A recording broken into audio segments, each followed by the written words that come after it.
નમસ્તે વિદ્યાર્થી મિત્રો, આપણે એક નવું ચેપ્ટર પ્રકરણ 7 એસી કરંટ જેને પ્રત્યાવર્તી પ્રવાહ કહેવામાં આવે છે એની જરા વાત કરીએ.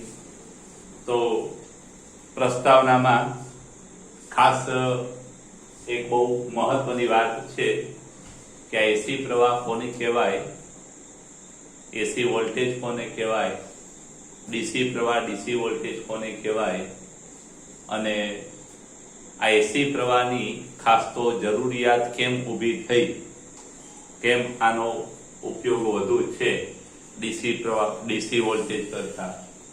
તો પહેલા આપણે પ્રસ્તાવનામાં એની વાત કરી લઈએ. પ્રશ્નમાંથી આવો પૂછાતો હોય છે અથવા પૂછી શકાય કે એસી વોલ્ટેજ, એસી અને ડીસી વોલ્ટેજ તથા પ્રવાહ સમજાવો અને એસી વોલ્ટેજનો ઉપયોગ વધુ કેમ થાય છે, બરાબર સમજાવો.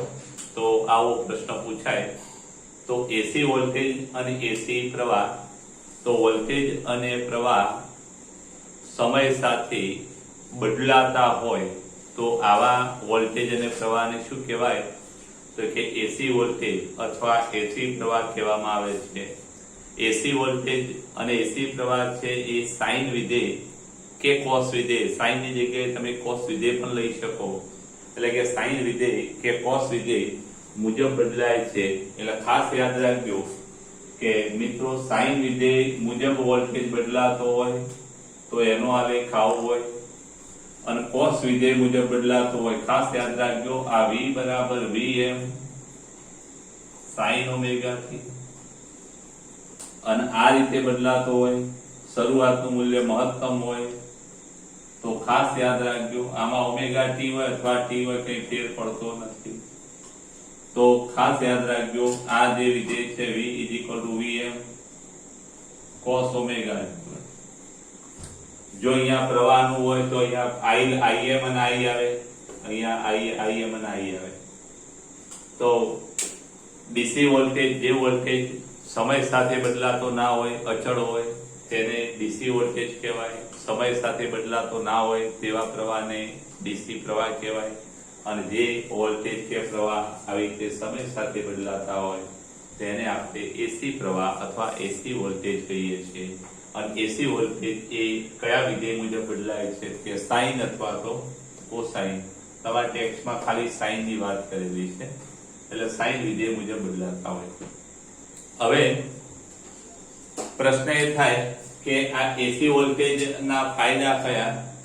તો ખાસ યાદ રાખજો કે જે વોલ્ટેજ છે એને એક સ્થાનેથી બીજા સ્થાને ટ્રાન્સમિટ કરવું હોય, પ્રસારિત કરવું હોય, તો વોલ્ટેજના પ્રસારિત કરવા માટે આ ડીસી વોલ્ટેજમાં પાવરનો લોસ અથવા પાવરનો વ્યય વધુ પ્રમાણમાં થાય છે. જ્યારે એસી વોલ્ટેજને એક જગ્યાએથી બીજી જગ્યાએ વાહકતા દ્વારા મોકલવામાં આવે તો વ્યય થતો જે પાવર છે, જેનો ઓહમિક લોસ કહેવામાં આવે છે, એ ઘણો ઓછો હોય છે. પછી બીજી વાત કે આ જે એસી વોલ્ટેજ છે એને ટ્રાન્સફોર્મરમાં વાપરી શકાય, ડીસી વોલ્ટેજ ટ્રાન્સફોર્મરમાં એનો ઉપયોગ કરી શકાય નહીં. ટ્રાન્સફોર્મરમાં એટલે તમારે વોલ્ટેજ વધારો કે વોલ્ટેજને વધારો કે ઘટાડો કરવો હોય તો આ એસી વોલ્ટેજનો વધારો કે ઘટાડો આપણે ટ્રાન્સફોર્મરની મદદથી કરી શકીએ. ડીસી વોલ્ટેજનો વધારો કે ઘટાડો આપણે ટ્રાન્સફોર્મરની મદદથી કરી શકતા નથી. આપણે સામાન્ય ચાર્જર હોય મોબાઈલનું, તે ચાર્જર સીધું 230 વોલ્ટેજ આપણે ભરાવીએ છીએ, અને આપણો મોબાઈલ જે છે એ મોબાઈલ 6 વોલ્ટ કે 12 વોલ્ટની કોઈ બેટરી હોય તો એ 6 વોલ્ટની બેટરી પણ ચાર્જ કરે છે. 230 માંથી 6 વોલ્ટમાં ફેરવવું પડે પહેલા, અને 12 વોલ્ટની બેટરી ચાર્જ કરવાની હોય તો એ જે આપણો વોલ્ટેજ છે એ વોલ્ટેજ 230 માંથી 12 વોલ્ટમાં ફેરવવો પડે. તો એ 230 માંથી 12 વોલ્ટમાં વોલ્ટેજના ઘટાડા માટે જે વપરાય એ ટ્રાન્સફોર્મર, પણ એમાં એસી વોલ્ટેજ હોય તો કામ થાય, ડીસી વોલ્ટેજમાં કામ થઈ શકે નહીં. એ જ રીતે વોલ્ટેજ વધારી પણ શકાય, વોલ્ટેજ વધારવા માટે પણ આ ટ્રાન્સફોર્મરનો ઉપયોગ થાય છે. આપણે ચેપ્ટરના છેલ્લા ભાગમાં આ ટ્રાન્સફોર્મરની રચના ભણીશું. આ વાત હતી પ્રસ્તાવનાની. પ્રસ્તાવનામાંથી આવો પ્રશ્ન પૂછાય તો તમે બનાવી લખી શકશો. મિત્રો એના પછી અહીંયા અવરોધને લાગુ પાડેલો એસી વોલ્ટેજ, આમાં ખાસ યાદ રાખજો અવરોધને આપણે એસી વોલ્ટેજ લાગુ પાડીશું એના સમીકરણો આવશે, માત્ર કેપેસિટર આવશે, માત્ર ઇન્ડક્ટર આવશે અને પછી એલસીઆર શ્રેણી આવશે. આવા પ્રશ્નો આવશે. માત્ર અવરોધને લાગુ પાડેલો એસી વોલ્ટેજ પ્રશ્ન આનામાંથી કેટલાક નીકળતા હોય છે. તેમાં પહેલો એક પ્રશ્ન આવો પૂછાય છે કે અવરોધને લાગુ પાડેલા એસી વોલ્ટેજ માટે પ્રવાહનું સમીકરણ મેળવી એસી વોલ્ટેજ અને એસી પ્રવાહના આલેખ સમજાવો. આકૃતિની આપણે વાત કરીએ કે આકૃતિમાં અવરોધ R સાથે એસી વોલ્ટેજ સ્ત્રોત F0 જોડેલો છે. અહીંયા એસી વોલ્ટેજ જે છે એ કેવો છે? AC voltage V Vm sin omega t. આપણે જે એસી જનરેટરમાં જે વોલ્ટેજ મળે છે F0 બરાબર F0 મૂકેલો, એની જગ્યાએ હવે EMF ની જગ્યાએ વોલ્ટેજ મૂકીએ છીએ. આપણું આ સમીકરણ એક ખાસ યાદ રાખજો. આપણે બેટરી જોડવા માટેની આવી મેથડ છે. બેટરી ડીસી બેટરી હોય તો આ રીતે લખવામાં આવે છે અને એસી બેટરીનો સિમ્બોલ આવો હોય છે તરંગાકારનો. તરંગાકારનો એસી વોલ્ટેજ હોય, સમય સાથે આવર્તની રીતે બદલાતો હોય. હવે અહીંયા Vm છે શું છે કે ખાસ યાદ રાખજો, Vm એ આ જે એસી વોલ્ટેજ છે એનો કંપ વિસ્તાર,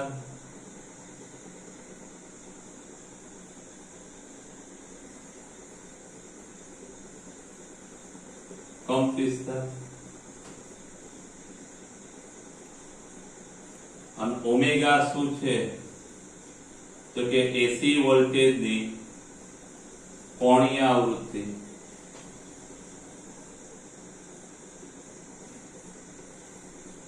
ગૂંચળું જે કોણીય આવૃત્તિથી ભ્રમણફળ કરે એટલી આવૃત્તિનો એસી વોલ્ટેજ અહીંયા મળે. હવે ખાસ યાદ રાખજો આ પરિપથમાં પ્રવાહ કેટલો મળે તો આપણે એવું ભણી ગયા કે ઓહમના નિયમ મુજબ એસી પ્રવાહ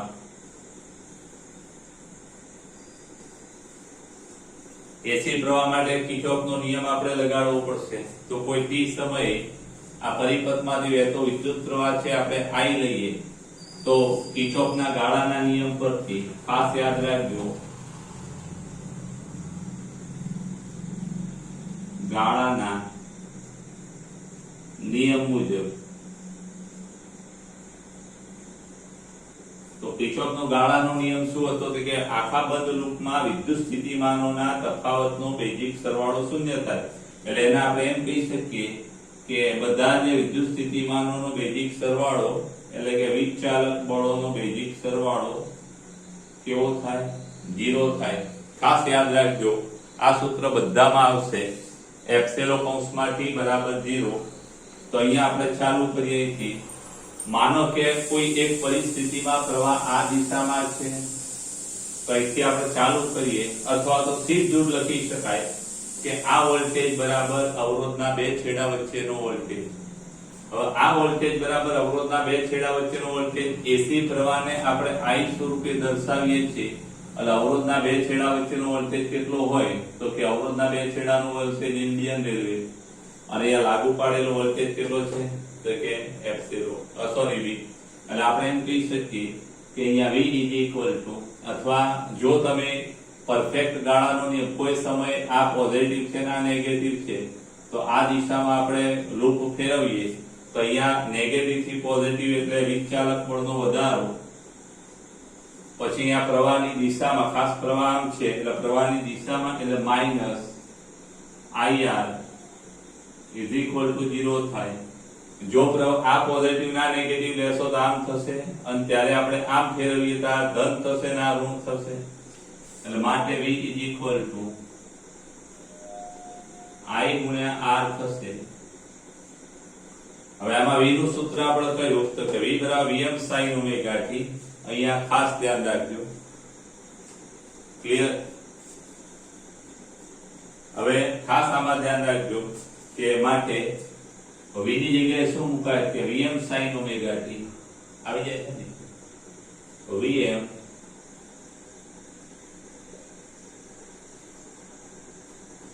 ir અને માટે આપણે એમ કહી શકીએ કે i બરાબર શું થાય તો કે i બરાબર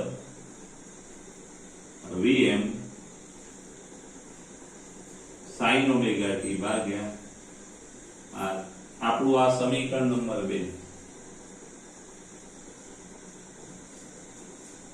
હવે ખાસ ધ્યાન રાખજો સમીકરણ 1 સમીકરણ 2 vm ભાગ્યા r ના આપણે શું કહીશું તો કે આ સમીકરણ 2 માં આ પ્રવાહ છે આને આપણે આમ દર્શાવી શકીએ i બરાબર im sin omega t. આ સમીકરણ 3 જ્યાં im બરાબર શું થાય તો કે જ્યાં im કોની જગ્યાએ મૂક્યો કે vm ભાગ્યા r. આ સમીકરણ નંબર આપણું આ 4. ખાસ આમાં સમીકરણો તમે યાદ રાખજો. આપણું આ AC વોલ્ટેજ નું સમીકરણ આવું છે, પછી આ પ્રવાહનું સમીકરણ, પછી આ એના આધારે પ્રવાહનું સમીકરણ અને im નું સમીકરણ. ખાસ ધ્યાન રાખજો. હવે આ જે સમીકરણો મળ્યા આપણે પ્રવાહનું સમીકરણ મેળવવાનું કીધું હોય તો આપણે આ પ્રવાહનું સમીકરણ મળી ગયું. હવે આમાં im બરાબર vm ભાગ્યા r AC વોલ્ટેજ માટે ઓહમનો નિયમ છે. ખાસ યાદ રાખજો im બરાબર vm ભાગ્યા r મહત્તમ વોલ્ટેજ મહત્તમ પ્રવાહ મહત્તમ વોલ્ટેજ અને અવરોધના ગુણોત્તર જેટલો હોય છે. ઓહમના નિયમ જેવું સમીકરણ છે. v બરાબર ir અથવા i બરાબર v ભાગ્યા r એટલે ઓહમના નિયમ જેવું સમીકરણ છે. અહીંયા સમીકરણ 1 અને સમીકરણ 3 એ શું છે કે સમીકરણ 1 અને સમીકરણ 3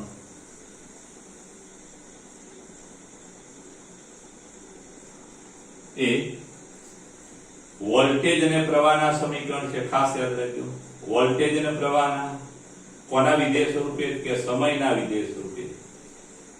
3 એ અનુક્રમે વોલ્ટેજ અને પ્રવાહ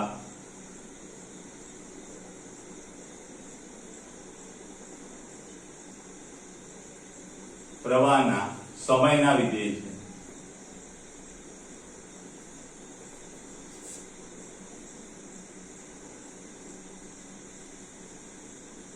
ખાસ યાદ રાખજો આ વોલ્ટેજ નું સમયનું વિધેય છે અને આ પ્રવાહનું સમયનું વિધેય. હવે ખાસ ધ્યાન રાખજો અહીંયા વોલ્ટેજ પણ સાઇન વિધેય મુજબ બદલાય, પ્રવાહ પણ સાઇન વિધેય મુજબ બદલાય.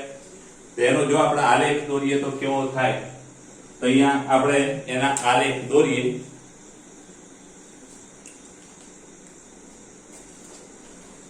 ખાસ ધ્યાન આપજો આપણે પ્રવાહ અને વોલ્ટેજ ને y અક્ષ પર લઈશું. આ સમય t સોરી ઓમેગા t આ ઓમેગા t આપણે y અક્ષ પર લઈ લઈએ અને અહીંયા વોલ્ટેજ પણ અહીં લઈશું અને પ્રવાહ પણ અહીં લઈશું. એટલે આપણી આ જે અક્ષ છે એ વોલ્ટેજ અને પ્રવાહ બંને લઈશું. વોલ્ટેજ અને પ્રવાહ બંને માટેની અક્ષ છે. હવે વોલ્ટેજ ખાસ v બરાબર vm sin વિધેય હોય એટલે અહીંથી ચાલુ થાય આપણું તરફ. અહીંયા પહેલા ગાળા પાડી દઈએ.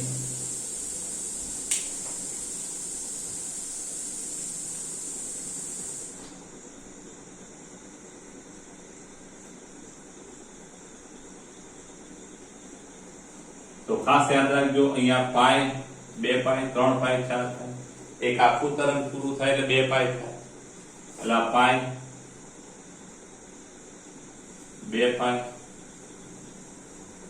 3 પાઈ 4 પાઈ કળા છે. હવે વોલ્ટેજ નો આપણે આલેખ દોરીએ તો વોલ્ટેજ નું મહત્તમ મૂલ્ય આપણે આટલું પસંદ કરીએ, જેટલું અહીંયા હોય એટલું આ બાજુ,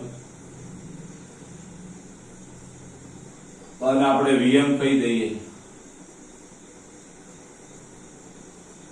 તો અહીંયા આ પાઈ જેટલી કળામાં મહત્તમ મૂલ્ય ધારણ કરી 0 આવશે, અહીંયા પણ મહત્તમ મૂલ્ય ધારણ કરી 0.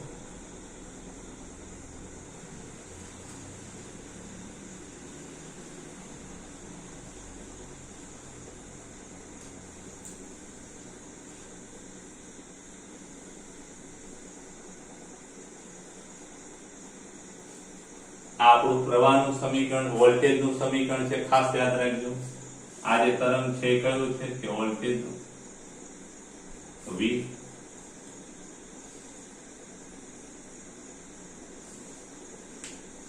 પ્રવાહનું તરંગ કેવું હશે કે પ્રવાહ I Vm ભાગ્યા R, એટલે એનો કંપ વિસ્તાર R માં ભાગનો થશે.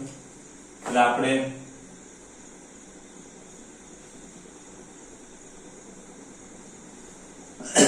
આ જે મૂલ્ય છે એ પ્રવાહનો કંપ વિસ્તાર,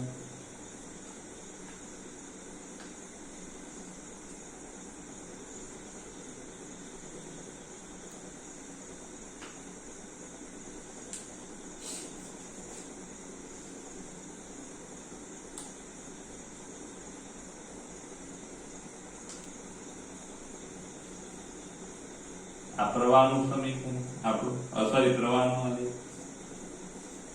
ખાસ યાદ રાખજો વોલ્ટેજ અને પ્રવાહના આલેખો.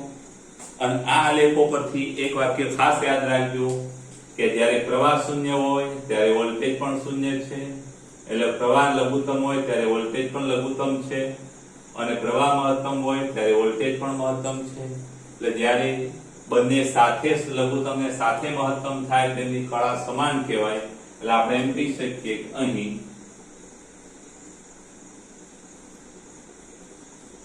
V અને I ના મૂલ્યો એક જ સમયે સમાન સમયે લઘુત્તમ અને સમાન સમયે મહત્તમ થાય.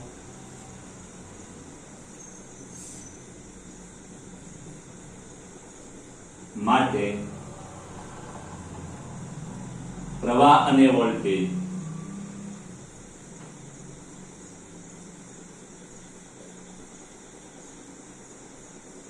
સમાન કળામાં છે.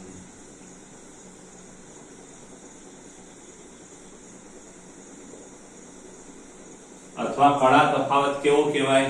0 થાય છે. માટે કેવા? માત્ર અવરોધ ધરાવતા પરિપથમાં, માટે શુદ્ધ અવરોધ ધરાવતા પરિપથમાં.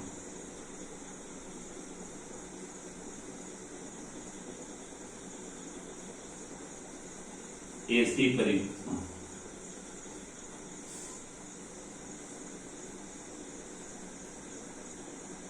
ખાસ યાદ રાખજો કે શુદ્ધ શબ્દ એટલા માટે મૂક્યો કે માત્ર અવરોધ જ જોડેલો છે, અવરોધનું ઇન્ડક્ટન્સ પણ હોય, પણ આપણે શુદ્ધ અવરોધ એટલે માત્ર એ અવરોધ જ ધરાવે છે, ઇન્ડક્ટન્સ ધરાવતો નથી. ખાસ યાદ રાખજો આ છેલ્લા વાક્યમાં આટલી વાત ખાસ યાદ રાખજો તમે કે માત્ર અથવા શુદ્ધ અવરોધ ધરાવતા પરિપથમાં પ્રવાહ અને વોલ્ટેજ સમાન કળામાં હોય, અને સમાન કળામાં હોવાથી કળા તફાવત, જેને આપણે કળા તફાવત ફાઈ સ્વરૂપે લઈએ છીએ, જૂના સિલેબસમાં એના માટે સિમ્બોલ બીજો હતો. તો એ જે કળા તફાવત છે એ કળા તફાવત કેવો થશે? તો શૂન્ય થશે. ખાસ યાદ રાખજો કળા તફાવત, સ્ક્રીનશોટ લઈ લેજો તમે. આ જે કળા તફાવત છે એને આપણે ફાઈ કહીએ છીએ. એટલે કળા સમાન હોય એટલે કળા તફાવત ફાઈ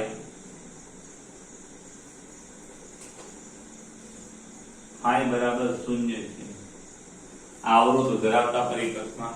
આની જરા સ્ક્રીનશોટ તમે લઈ લેજો અને સરસ અક્ષરે ઉતારી દેજો.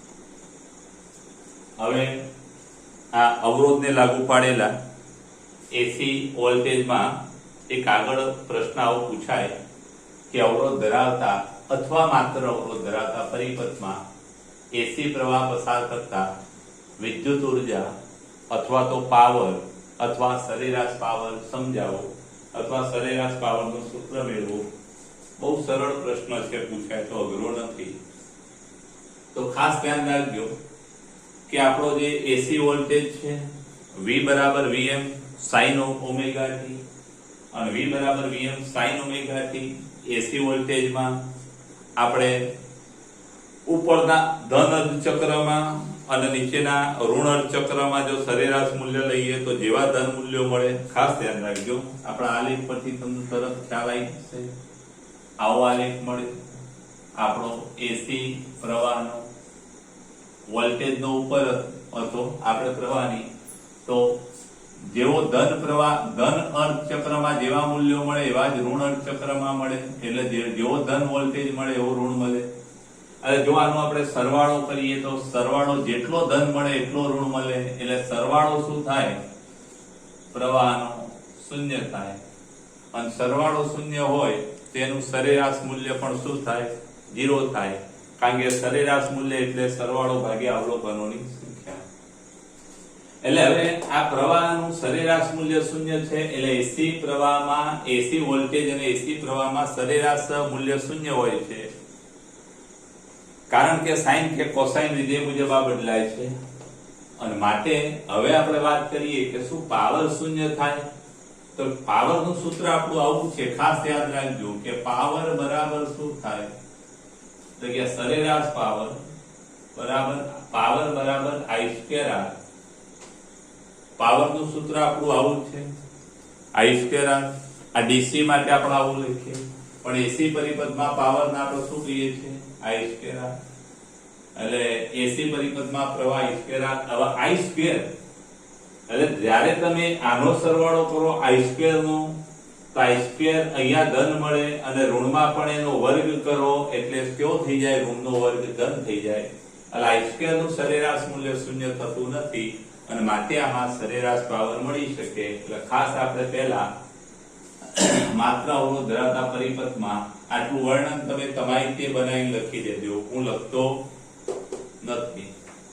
તો ખાસ ધ્યાન રાખજો કે તત્કાલીન પાવર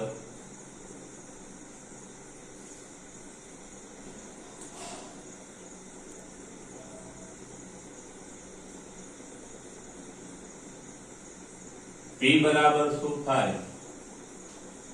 તો કે I સ્ક્વેર ઇન્ટુ R. અને માટે સરેરાશ પાવર શું થાય? I square R. એટલે કે તત્કાલીન પાવર P બરાબર શું થાય? તો I સ્ક્વેર, I નું સૂત્ર આપણું Im sin ઓમેગા t નો વર્ગ ઇન્ટુ R થશે. અને માટે આપણો જે તત્કાલીન પાવર છે એ શું થાય? Im R ઇન્ટુ Im નો વર્ગ અને sin નો વર્ગ. આવું થશે. સમીકરણ નંબર આપણું આ 1. હવે સરેરાશ પાવર બરાબર શું થાય? તો કે સરેરાશ પાવર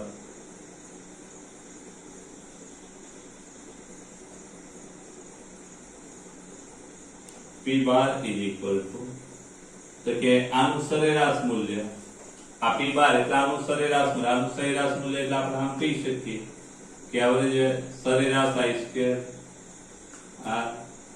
ખાસ યાદ રાખજો, સરેરાશ માટે ઉપર બાર પણ મુકાય અને આમ પણ કહેવાય. સરેરાશ મૂલ્યના I તે પણ લખાય છે, I તે બી લખાય, I તે બી લખાય. એટલે આપણે એકલો છે બાર મૂક્યો ના ભેગા છે આવું ચિહ્ન. આ બધા સરેરાશ માટેના સિમ્બોલ છે.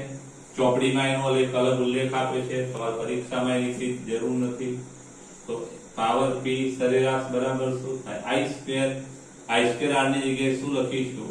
આ I સ્ક્વેર આની જગ્યાએ આપણે શું લખીશું? તો કે I સ્ક્વેર R ની જગ્યાએ આપણે આ લખી દઈએ કે Im સ્ક્વેર R. ખાસ યાદ રાખજો, આ સરેરાશ પાવર એટલે આનું સરેરાશ, અહીંયા સરેરાશ એટલે અહીંયા સરેરાશ. માટે સરેરાશ પાવર બરાબર શું થાય? Im અને R અચળ છે એટલે એનું સરેરાશ મૂલ્ય બદલાય નહીં.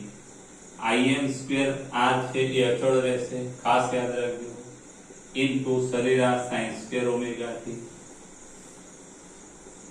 આપણું આ જે સમીકરણ છે એને 2 કહી દઈએ. આમાં ખાસ યાદ રાખજો કે આ સમીકરણ 2 માં આપણે sin સ્ક્વેર ઓમેગા ટી ની વાત કરીએ તો sin સ્ક્વેર ઓમેગા ટી બરાબર શું થાય તો કે sin નો વર્ગ ઓમેગા ટી. અને આની આપણે અલગ ગણતરી બતાવીએ. અહીં sin square omega T is equal to 1 minus cos 2 omega T ભાગ્યા 2. આ ગણિતમાં આવું સૂત્ર આવે છે, ખાસ યાદ રાખજો. અને માટે અહીંયા sin square omega T is equal to શું થાય તો અહીંયા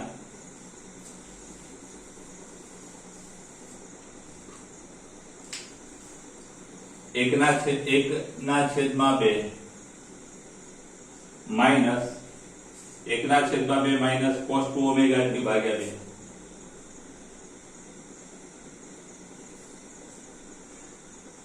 અને માટે આપણે એમ કહી શકીએ કે average value sin square omega T is equal to average value 1/2 અને minus average value cos 2 omega T ભાગ્યા 2. ખાસ યાદ રાખજો 1/2 નું સરેરાશ મૂલ્ય શું થાય તો ખાસ યાદ રાખજો પણ average value 1/2 is equal to 1/2 અને cos વિધેયનું સરેરાશ મૂલ્ય cos 2 ઓમેગા ટી એનું સરેરાશ મૂલ્ય 0 થાય. ખાસ યાદ રાખજો cos omega t sin omega t cos 2 omega t cos omega t by 2. cos સાથે સમય આવે એટલે 0, cos નો વર્ગ હોય તો અડધો. એટલે આપણે એમ કહી શકીએ અને માટે average value sin square omega T is equal to 1/2 નું સરેરાશ 1/2 અને આનું સરેરાશ શું થાય 0/2 0. એટલે આપણો છેલ્લો જવાબ શું થાય આ 1/2 0 આપણે ના લખીએ તો ચાલે. એટલે આપણું આ જે સમીકરણ છે એને આપણે 3 કહીશું. તો આ સમીકરણ 1, 2 અને 3. હવે આમાં આપણે આ પાવરનું જે સમીકરણ 2 છે 2 માં 3 નો ઉપયોગ કરતા સમીકરણ 1 અને 2 પરથી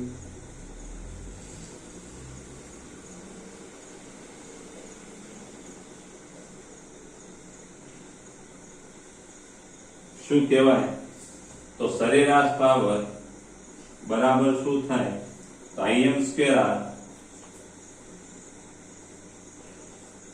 ગુણ્યા આની જગ્યાએ શું લખીશું 1/2 અને માટે આપણું સૂત્ર આવું થાય કે સરેરાશ પાવર ઇઝ ઇક્વલ ટુ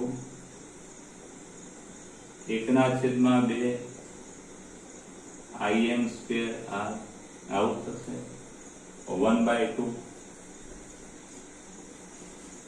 અને આના આપણે આમ લખી શકીએ I2r જ્યાં I એ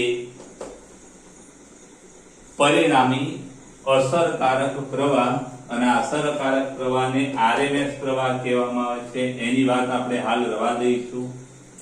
સમીકરણ નંબર 4 ખાસ યાદ રાખજો Im2 ભાગ્યા 2 ની જગ્યાએ આપણે I2 મૂકીએ છીએ. હવે એક વાત ખાસ યાદ રાખજો કાં તો પછી એને હમણાં રવા દઈએ તમે કારણ કે એ બાબતથી તમે કન્ફ્યુઝ થશો. હવે આમાં એક સૂત્ર આગળ એવું ભણ્યા કે Im બરાબર આવું આપણે ભણ્યા Im is equal to Vm ભાગ્યા R પરથી એ કિંમત અહીં મૂકો તો સરેરાશ પાવર નું સૂત્ર આપણું શું થાય ખાસ ધ્યાન રાખજો તો કે સરેરાશ પાવર બરાબર અહીંયા 1/2 1/2 Im ની જગ્યાએ શું મુકાય Vm ભાગ્યા એટલે Vm ભાગ્યા પણ Im નો વર્ગ છે એટલે વર્ગ ઇન્ટુ R તો Vm2 ભાગ્યા R2 ઇન્ટુ R R ઉડી જશે આ R2 અને R ઉડી જશે એટલે આપણું સરેરાશ પાવરનું એક સૂત્ર આવું થશે 1/2 vm સ્ક્વેર ભાગ્યા ખાસ યાદ રાખજો આ સમીકરણ નંબર 5. એક વાત ખાસ આટલી વાત તમારે ખાસ યાદ રાખવાની, આલેખ છે એ આલેખ આપણે પછી દોરીએ, પણ આમાં આલેખ દોરી કાઢીએ. હવે એમાં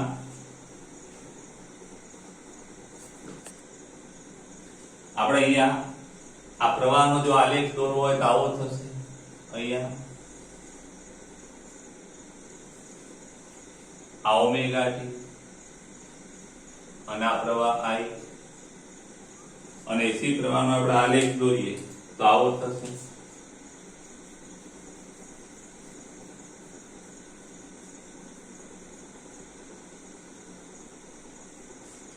તો આ આલેખમાં ખાસ યાદ રાખજો આ પાઈ 2 પાઈ 3 પાઈ. તો આ જે વેલ્યુ છે એ મહત્તમ પ્રવાહ છે Im. હવે અહીંયા એક વાત ખાસ યાદ રાખજો કે આ 1/2 Im સ્ક્વેર r ને આપણે I સ્ક્વેર r સાથે સરખાવીએ. ખાસ યાદ રાખજો અહીંયા પાવર p = 1/2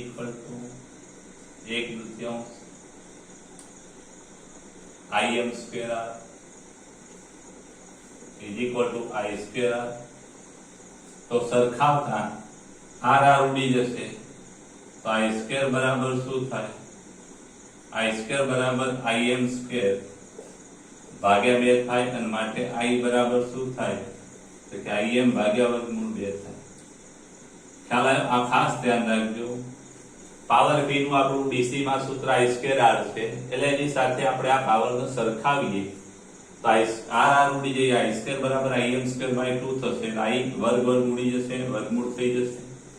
એટલે અહીંયા જે પ્રવાહ Im આટલો મળ્યો તો આ જે પ્રવાહ છે અસરકારક પ્રવાહ કેટલો મળે તો ખાસ યાદ રાખજો અસરકારક પ્રવાહ છે એ વર્ગમૂળ 2 એટલે કેટલા થાય 0.77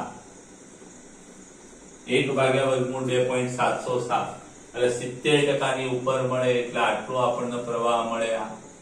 અને આપણે I કહીશું. ખાસ યાદ રાખજો આ 0. વોલ્ટેજ માટે પણ આવો જ આલેખ આવે. ચલો સ્ક્રીન 1 મિનિટ સ્ટોપ કરો. સ્ક્રીનશોટ લઈ લેજો.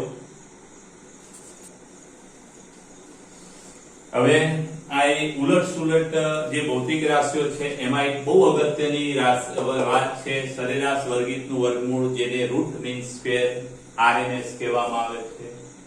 તો RMS વેલ્યુ એટલે શું? તો કોઈ પણ રાશિના વર્ગના સરેરાશના વર્ગમૂળને શું કહેવામાં આવે?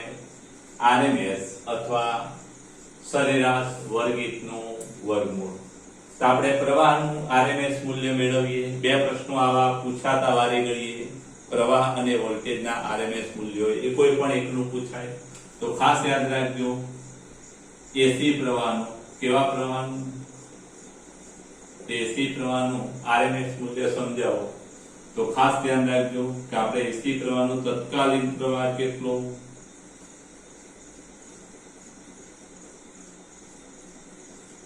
I બરાબર Im sin ઓમેગા t. સમીકરણ નંબર આપણો આ 1.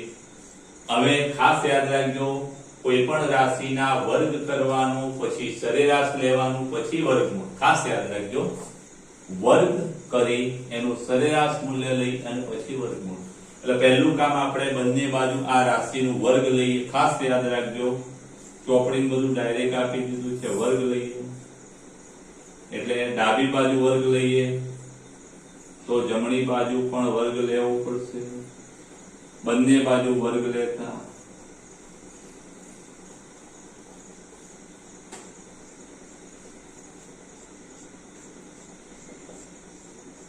ખાસ યાદ રાખજો વર્ગ લઈ લીધો. હવે સરેરાશ તો બંને બાજુ સરેરાશ લઈએ એટલે આપણે એમ કહી શકીએ કે એવરેજ વેલ્યુ I સ્ક્વેર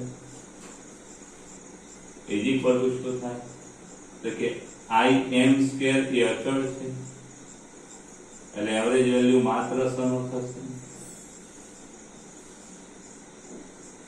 આનો પણ સરેરાશ લખાય પણ એ હવે ખાસ યાદ રાખજો માટે ઇઝ ઇક્વલ ટુ શું થાય તો અહીં આના આઈ તે પણ લખાય છે ખાસ યાદ રાખજો આઈ સ્ક્વેર એનો સરેરાશ આના આઈ તે પણ દર્શાવાય છે એ પછી આપણે ચલો અહીંયા આઈ એમ સ્ક્વેર આ સાઇન સ્ક્વેર પહેલા આપણે આની અલગ ગણતરી બતાવી દઈએ એ જ સારું પડશે સમીકરણ નંબર આપણું આવે હવે એવરેજ વેલ્યુ સાઇન સ્ક્વેર તો સાઇન સ્ક્વેર ઓમેગા ટી બરાબર શું થાય સાઇન સ્ક્વેર ઓમેગા ટી એટલે 1 માઈનસ કોસ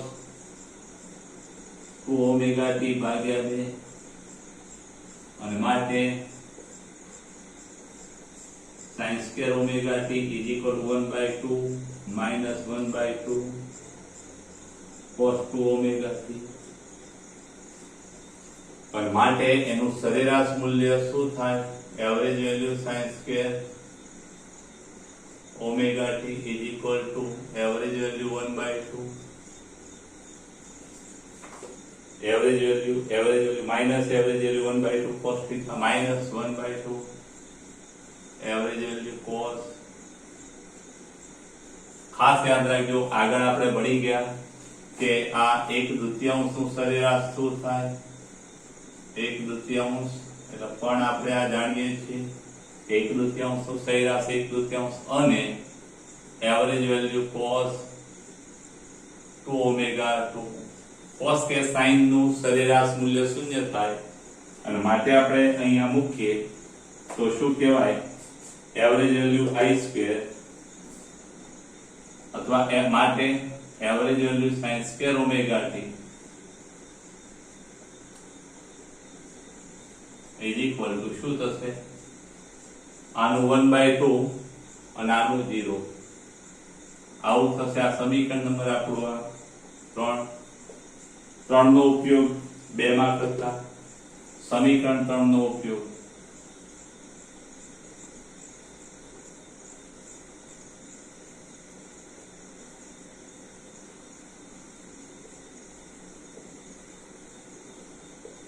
અહીંયા શું થશે average value i square is equal to im square અને ગુણ્યા સરેરાશ sin સ્ક્વેર ઓમેગા t 1/2 એટલે આપણું આ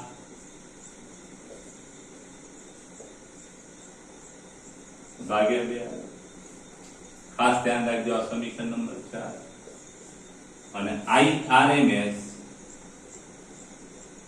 RMS પ્રવાહ બરાબર શું થાય તો કે I ના વર્ગના સરેરાશનું વર્ગમૂળ I ના વર્ગના સરેરાશનું વર્ગમૂળ એટલે I નો વર્ગ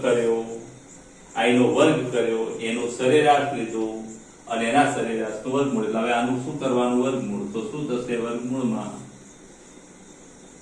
im સ્ક્વેર ભાગ્યા 2 અને માટે IRMS શું થાય IRMS is equal to im square નું વર્ગમૂળ im પણ આ 2 નું વર્ગમૂળ ના નીકળે એટલે વર્ગમૂળ 2 આને 0.77 im પણ કહેવાય ખાસ યાદ રાખજો મેં પ્રવાહ માટે આમાં તમે ડાયરેક્ટ કહી શકો અહીં પછી sin સ્ક્વેર ઓમેગા t અહીંથી તમે ડાયરેક્ટ ચોપડીમાં છે એટલે લખી શકો આ સમીકરણ 2 પરથી સીધા જ સમીકરણ 2 પરથી આ ડાયરેક્ટ ત્રીજું તમે લખી શકો વચ્ચેની ગણજો ડાયરેક્ટ ખબર હોય તો એટલે આ સમીકરણ 2 પરથી sin સ્ક્વેર ઓમેગા t નું સરેરાશ 1/2 થાય cos સ્ક્વેર ઓમેગા t નું સરેરાશ પણ 1/2 થાય એ તમે યાદ રાખી શકો તો ડાયરેક્ટ તમે ગણી શકો ખાસ યાદ રાખજો એટલે આના પરથી એક વાત યાદ રાખજો કે અસરકારક પ્રવાહ I બરાબર કેટલો તો કે IRMS કેટલો હોય અને કેટલો im ભાગ્યા વર્ગમૂળ 2 એટલે કે 0.707 im એવી જ રીતે હવે તમને હોમવર્કમાં આપું AC વોલ્ટેજ નું RMS મૂલ્ય સમજાવો તો અહીંયા V લેવાનો Vm લેવાનો ગણતરી કરી અને અહીંયા સૂત્ર તમારે એવી જ રીતે મેળવવાનું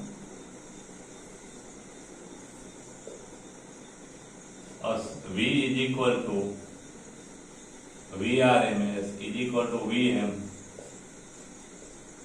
is equal to 0.707 VM. તો